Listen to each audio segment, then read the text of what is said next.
Hello tout le monde, j'espère que vous allez tous et toutes très bien. Aujourd'hui on se retrouve dans une nouvelle série que j'ai envie d'inaugurer sur la chaîne que je vais appeler les secrets des Sephorettes. Donc c'est une série en fait où vous allez pouvoir me poser vos questions. Donc je vous avais demandé dans une boîte à questions sur Instagram que je vous remets juste là. Donc n'hésitez pas à m'y rejoindre, il y a plein de trucs qui s'y passent. Et en règle générale je vous demande là-bas en premier lieu pour pouvoir du coup construire avec vous les vidéos YouTube.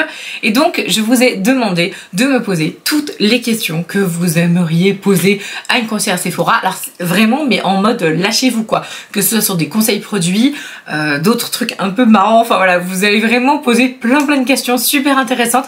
Je pense que je vais être obligée de faire 2 parties à cette vidéo parce que clairement là je peux pas pouvoir traiter toutes les questions, c'est pas possible. Si jamais ce genre de thème vous intéresse et que vous avez envie de voir la partie 2, n'hésitez pas à vous abonner à la chaîne et à mettre la petite cloche de notif. Je vais donc réendosser mon ancien rôle de conseillère Sephora pendant des années pour pouvoir vous répondre et répondre en tout cas au max de questions que vous avez pu poser dans la boîte à questions Instagram. Ça m'a trop fait rire parce que vos questions, il y a des trucs qui vont dans tous les sens, mais c'est vraiment marrant. L'objectif c'était vraiment posez-moi toutes les questions que vous osez pas demander. Vraiment des trucs que vous dites pourquoi elle me conseille ça, ou c'est quoi vraiment le meilleur truc qu'elle pense mais je veux pas lui demander parce que je sais qu'elle va me demander autre chose. Vous voyez ce que je veux dire? La première chose c'est j'ose jamais demander comment bien choisir sa couleur de fond de teint. Alors ça peut être un petit peu fastidieux de trouver du coup vraiment les produits hyper adaptés et surtout de trouver la bonne teinte, sachant que dans toutes les marques qu'il y a en parfumerie, en pharma, enfin bref même sur le net, il y a toujours des nomenclatures propres aux marques. C'est-à-dire que par exemple chez Estée Lauder vous avez une lettre qui correspond donc au sous-ton. Donc est-ce que c'est un sous-ton chaud, un sous-ton froid, un sous-ton neutre, et après vous avez un numéro qui correspond à l'intensité. C'est-à-dire est-ce que vous êtes par exemple, je sais pas moi, neutre, mais du coup vous êtes par exemple 1, 2, 3 qui sont donc très clairs, ou est-ce que vous êtes 4, 5, 6, voilà. Donc ça dépend vraiment de comment les marques en fait positionnent la nomenclature des fonds de teint. Il y a un site qui est génialissime, je vous ai recommandé sur Instagram d'ailleurs dans mes stories, et il y en a plein qui m'ont dit ah mais c'est trop bien, on connaissait pas, c'est le site Findation. Donc Findation, je vous le remets là, je vous le remettrai en barre d'infos avec tous les produits que je vous conseille. Si jamais il y a des produits que je vous conseillerais suite aux questions, tout sera dans la barre d'infos avec les codes promo, etc. N'hésitez pas à regarder. Et donc, ce site internet, c'est une sorte de moteur de recherche. C'est-à-dire que si jamais vous avez un fond de teint qui vous va, bon, forcément, si vous partez de zéro, c'est un peu compliqué. Mais si vous avez un fond de teint qui vous va vraiment bien, et bien en fait, vous allez l'ajouter. Par exemple, moi je sais que sur Findation, je mets toujours le même, je mets toujours le NARS Mont Blanc. C'est vraiment la base en fait. Donc vous choisissez votre fond de teint, vous choisissez la marque d'abord, après le fond de teint, donc même s'il n'existe plus en fait, peu importe. Et après, une fois que vous avez sélectionné le fond de teint, vous mettez la teinte qui vous va, ou en tout cas qui est le plus rapprochant de votre tonalité. Plus vous allez mettre de fond de teint, moi je mets toujours NARS Mont Blanc, je mets toujours le Urban Decay en 2.0, enfin voilà, j'en mets plusieurs. Et en fait, il y a une intelligence artificielle qui est vraiment balèze honnêtement, qui va en fait vous trouver des tonnes de matchs sur d'autres marques. Donc des fois forcément la marque, par exemple si vous êtes extrêmement clair ou extrêmement foncé, il se peut qu'il y a des marques où ça va pas coller parce que leur trait clair correspond pas forcément au fond de teint que vous avez indiqué ou vice versa. Mais en tout cas c'est extrêmement bien fichu ce site. Donc si jamais vous avez envie de regarder, vous pouvez tout à fait aller vous amuser à regarder tiens quelle couleur je suis chez Maybelline. Il vous met vraiment mais genre des tonnes et des tonnes de propositions hein. Donc moi je pense que vous devriez trouver assez facilement avec ce site. Sinon il y a toujours la technique de l'application au niveau du visage, parce que quand vous allez en magasin, surtout, alors je sais que la plupart des vendeuses le font, je l'ai fait de temps en temps mais à culpa mais en règle générale vous faut tester ici ou alors là, enfin voilà, mais on est d'accord que ici c'est pas votre couleur du visage, c'est pas la même hein. C'est un petit peu nuancé quand même, et donc il faut bien regarder aussi au niveau des veines. Je vous mettrai les couleurs associées là, donc si vous avez des veines plutôt bleues, plutôt vertes, etc. Et donc là vous avez les correspondances au niveau des sous-tons. Mais quand vous testez les fonds de teint, ne les testez pas là, surtout pour la première fois. Moi des fois je le fais ici parce que en fait je veux voir la texture, je veux voir la couvrance, mais en fait je m'en fiche de la couleur parce que je sais que ça va m'aller, je connais à peu près maintenant mes teintes très facilement de visu. Voilà, une fois que vous êtes un peu aguerri vous pouvez. Mais par contre pareil, ne testez pas ici. En fait, vous allez mettre le fond de teint où vous allez le mettre ici. Donc là, clairement, testez-le même en plein milieu du visage, c'est pas plus mal. L'idéal, c'est quand même de faire une touche d'essai là. Et comme ça, vous êtes au moins certain et certaine de pouvoir trouver la bonne tonalité qui va aller au visage. Parce que si sur votre main c'est parfait, puis que vous êtes grave bronzé ou grave beaucoup plus blanc, enfin après, il y aura toujours un problème de match. Et j'insiste, si c'est possible, allez regarder en lumière naturelle, parce qu'en lumière artificielle, ça module les tonalités. Donc si vous avez la possibilité d'aller dehors, voir vraiment si la couleur matche bien, parce que des fois on peut avoir des surprises, hein. Devant ta lumière artificielle, tu dis ah c'est trop bien, tu sors dehors, t'es orange carotte. J'ai mort de rire parce que l'autre question c'était comment avoir des produits gratuits. Avec l'emoji qui était écroulé de rire. Alors les produits gratuits. Alors j'ai vu une vidéo de Marie Beauté tournée. J'ai essayé de vous la retrouver parce qu'il y a une technique qu'elle donne et j'étais là mais hein. La première astuce qu'elle donne c'est de demander, donc si jamais vous avez la carte, vous pouvez demander votre cadeau d'anniversaire à n'importe quel moment. Si vous êtes né en avril et qu'on est en janvier, vous pouvez tout à fait le demander. Il faut juste venir en fait avec votre carton et du coup voilà, vous aurez le cadeau d'anniversaire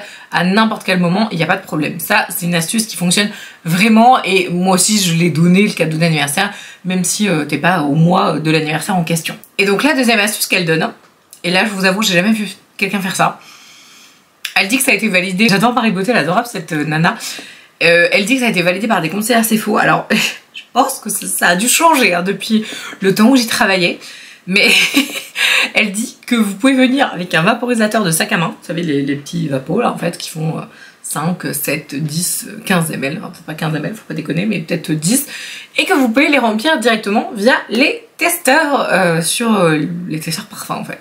Donc en gros je vous mets une petite image là, je l'ai reprise de son TikTok, et en gros du coup vous ouvrez le truc et vous pompez en fait sur la bouteille. Genre, ok, donc ça me paraît un peu gros quand même de faire ça honnêtement. Ce qui est en revanche tout à fait faisable, c'est de demander des doses d'essai. Et que tu vas en tester plusieurs, par exemple tu dis bah j'aimerais bien tester ça, elle peut te les faire concrètement. Alors je vous avais fait une vidéo sur les échantillons, c'est fini. Je vous la remets là. Alors il semblerait que ce soit assoupli hein, clairement quand même. Et à mon avis vous pouvez toujours demander des doses d'essai comme ça en magasin, donc ça c'est plutôt pas mal si jamais vous avez envie d'acheter un parfum, c'est une bonne idée. Après l'histoire du truc de Marie Beauté de carrément pomper sur le testeur, je ne sais pas du tout. Vous pouvez aussi vous parfumer gratuitement tous les jours. Je sais que c'est pas hyper éthique non plus, mais c'est possible, c'est réellement possible. Les vendeuses et les vendeurs n'ont rien à vous dire. C'est tout à fait possible de faire ça. On avait quelqu'un, un mec, qui venait genre tous les matins habillé, il est pas en costard, mais du coup il venait tous les matins, s'asperger, elle en mettait 10 fois trop hein. Si par exemple vous venez tous les 2 jours mettre un ou deux pchits, ça passe hein, quand même. Même si à la fin, bon, on repère quand même les têtes, donc en général, si vous ne venez faire que ça dans le magasin, ben, ils risquent de pas trop vous apprécier quand même. Au bout de quelques semaines, ils vont dire bon c'est bon quoi. Après ils peuvent vous casser les pieds et se dire tiens on va le mettre toujours le même parfum. Hop là, quand elle arrive, on sait à peu près l'heure à laquelle elle arrive, on le fout dans le tiroir, comme ça elle peut pas se parfumer avec. Donc voilà, mais c'est autorisé. Et au niveau de tout ce qui est dose d'essai, si jamais vous voulez vraiment avoir le truc le plus rentable entre guillemets, parce que c'est vrai que dose d'essai de soins par exemple c'est super intéressant, surtout si vous voulez vous faire un avis, mais le problème c'est que quand on t'emmène un pot comme ça, genre microscopique, et qu'on te met une dose de crème qui est je sais pas moi anti-âge, anti-tache etc, et t'es là tu fais ouais ok alors je vais l'utiliser 2 fois au maximum, et après je pourrais pas du tout me faire d'avis sur l'effet ou quoi. Le plus intéressant à demander c'est les contours des lèvres et les contours des yeux. Donc si jamais vous demandez un contour des yeux, moi perso je sais que quand je faisais des doses de contour des yeux, j'étais autant généreuse que j'aurais mis pour une crème visage. Je remplissais pas le pot hein, non plus, fallait pas déconner, mais je me suis engueulée par mes responsables. Vous pouvez tout à fait demander un contour des yeux en dose d'essai pour le tester chez vous. C'est sympa et que le ou la conseillère vous a à la bonne, elle va vous faire un bel échantillon du contour de l'œil. Et clairement, vous allez pouvoir l'utiliser pendant plusieurs semaines, quoi, vraiment, parce que ça, c'est très rentable. Vous pouvez demander aussi des doses d'essai en caisse, donc ça, c'est tout à fait possible quand il y en a, parce que j'ai envie de dire que là, c'est un peu radin en ce moment, mais vous pouvez tout à fait demander, donc ça, il n'y a pas de souci quand vous faites des achats. Vous pouvez aussi demander gratuitement une petite application, alors peut-être pas tous les jours non plus, hein, parce que c'est pareil, il faut pas non plus trop abuser, mais vous pouvez demander une petite application de blush, une petite application d'highlighter, ou je sais pas moi, alors de rouge à lèvres, moi j'étais perso moins fan, parce que bon, herpès, merci bien, mais voilà, vous pouvez tout à fait demander ce genre de petite application, de petite attention, je sais pas moi, un petit effet bonne mine, rapide, avant de partir au travail ou en revenant parce que vous êtes crevé, que vous avez une soirée, que vous n'avez pas le temps de vous maquiller, paf, un petit coup de blush, ça ravit tout de suite et tout. Et donc ça, c'est tout à fait possible, vous pouvez tout à fait le demander. Et il y a un truc très intéressant aussi, c'est que quand vous allez les jours où il y a des animatrices, vous pouvez demander, hein, si par exemple vous adorez, je sais pas pourquoi j'ai Nars en tête, mais si vous adorez Nars ou une marque X, Y, même en skincare, en parfum, enfin peu importe, n'hésitez surtout pas à demander les jours où il y a des animations sur ces marques-là, parce que dans ce cas-là, vous avez une animatrice qui est là. Donc c'est cool déjà, parce que d'une part, si jamais vous avez envie d'acheter la marque qu'elle vend, ou en tout cas le groupe du coup auquel elle appartient pour pouvoir vendre plusieurs marques, bah elle, ça lui fait du chiffre. Vous, ça vous intéresse aussi, parce qu'en règle générale, il y a des promos très intéressantes quand les animatrices sont là, que ce soit en parfumerie ou en pharma. Là, c'est exactement pareil. Et en règle générale, souvent même, elles ont ce qu'on appelle des... comment ça s'appelle déjà ce truc-là? Des moyens moteurs. Le nom est bizarre. Des moyens moteurs. Et en fait, elles ont souvent ça. Donc, c'est des cartons qui sont carrément envoyés avant les animations dans les points de vente. Donc, soit, du coup, l'équipe a tout dilapidé et du coup, il n'y a plus rien. Mais c'est possible, et c'est même souvent, en règle générale, souvent le cas, eh bien, les moyens moteurs, il y en a plein. Et souvent, dans les tiroirs des animatrices, les jours où elles sont là, il y a plein de cadeaux contre achat. Donc, si par exemple, vous achetez du Nars, j'en sais rien, je dis n'importe quoi, encore je sais pas pourquoi je dis Nars tout le temps, mais en gros vous achetez du Nars et elle va vous donner, je sais pas moi, je dis n'importe quoi, vous achetez pour 100 € de Nars par exemple, bah, elle va vous faire full cadeau, quoi. Vous allez avoir plein de petites miniatures, de rouge à lèvres, de machin. Donc ça c'est une bonne technique aussi. Alors sinon la question, alors c'est un peu ric-rac parce qu'il n'y a pas beaucoup de place, donc du coup la personne l'a mis son visage petit prix, entre parenthèses, on n'ose pas trop parfois de peur de se faire mal recevoir. Donc bah ça c'est toujours hein, le côté, je vais juger en fait le porte-monnaie et tout. Alors, ne vous inquiétez pas, de toute façon, si jamais on vous envoie bouler par rapport à votre portefeuille et qu'on vous dit quoi que ce soit, bah, vous pouvez tout à fait répondre qu'en fait, dans le magasin, il y a absolument tous les budgets. Et que donc, s'il y a tous les budgets, c'est que c'est pour aller à un large panel de clients et que vous faites partie des clients, petit budget. Donc, au pire, sinon, ils perdent une cliente. Voilà, vous pouvez leur clouer le bec comme ça. Si jamais on vous fait une réflexion, n'hésitez pas à dire un truc comme ça. Mais donc, pour les soins visage petit prix, alors moi, les marques que j'aime vraiment beaucoup, franchement, Sephora Collection, ils font des trucs vraiment pas mal. Donc ça c'est si vous allez chez Sephora. Sinon vous avez aussi The Ordinary où il y a vraiment des prix qui sont quand même extrêmement accessibles, où on est quand même sur des produits de très belle qualité. Alors dans ta question je ne sais pas du coup vraiment si tu attendais que je te donne des marques de trucs où je valide en fait. Là en effet Sephora Collection, The Ordinary. N'hésitez pas d'ailleurs à compléter en commentaire si jamais vous avez d'autres suggestions à lui faire. Après il y a, alors c'est pas vraiment petit budget, c'est un intermédiaire. Vous avez aussi My Clarins, donc en fait c'est la ligne Clarins qui est adaptée aux jeunes. Enfin j'aime pas quand ils disent ça, enfin c'est jeune. Je sais pas, moi j'entends jeune, j'entends vous savez les peaux ados et tout, bref. En gros ils veulent cibler du coup moins cher et donc les lignes My Clarins sont en règle générale, c'est vraiment en règle générale, adaptées plutôt à du 25-35 ans et souvent c'est un petit peu plus abordable. Donc voilà, n'hésitez pas à regarder ça aussi et puis Sephora Collection quoi. Enfin, si vous êtes chez Sephora, je suis désolée mais Sephora Collection, les conseillers et les conseillères Sephora, il faut qu'ils vendent du Sephora Collection. Ils ont même une prime pour Sephora Collection. J'ai juste envie de vous dire que c'est quand même un peu bizarre si on vous fait la réflexion. Dire bah alors, et votre prime Sephora Collection, vous la voulez pas? Non mais je sais pas, enfin, des fois il faut pas hésiter, hein, parce que des fois il y en a qui sont un peu lourds hein, quand même. Et donc justement ça fait un petit écho à la question d'après, si ils sont rémunérés à nous orienter vers une marque particulière ou pas. Alors oui et non, c'est à dire que si c'est des animatrices qui travaillent pour la marque, oui clairement, en fait là c'est pas qu'ils sont rémunérés pour aller vers une marque, c'est qu'ils sont payés par la marque pour la vendre. Donc là c'est même encore autre chose. Donc je vous invite à regarder cette vidéo là, que je vous mets juste là, que j'ai faite sur les animateurs et les animatrices si vous voulez un petit peu plus d'informations à ce sujet.